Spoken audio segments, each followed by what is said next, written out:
have a little nut tree. Nothing would it bear for me but a silver nut in it and the golden pear alone.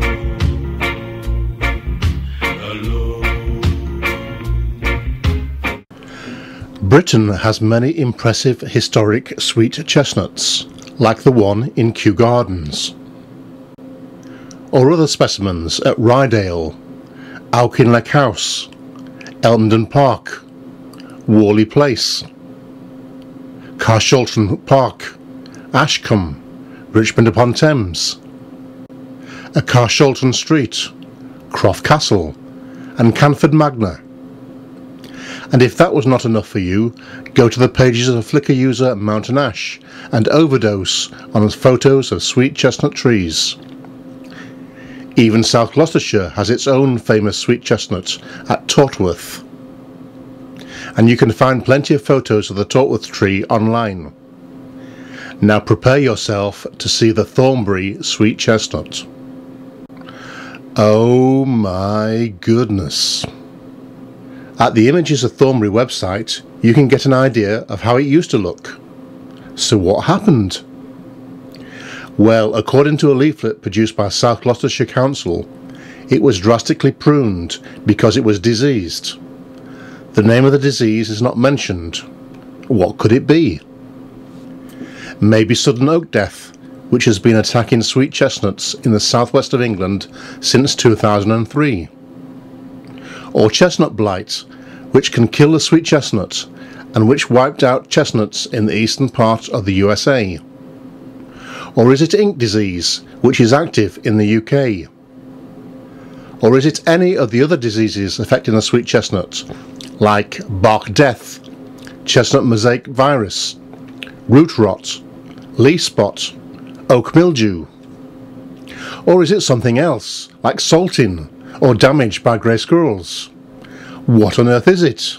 I can't find the answer. One Flickr user claims it is a deliberate policy to prune the tree to create space for a younger sweet chestnut growing in Glebe Field. I would have discounted this idea, but the interesting thing is that the majority of his Thornbury photographs are in and around St Mary's Church. And his interests, revealed by his involvement in other websites, shows a committed religious involvement. Anyway, here's my photo of the old and new trees. If you return to the Images of Thornbury website, you can see this photo and appreciate how much the sweet chestnut, when in foliage, would have obscured the view of the church.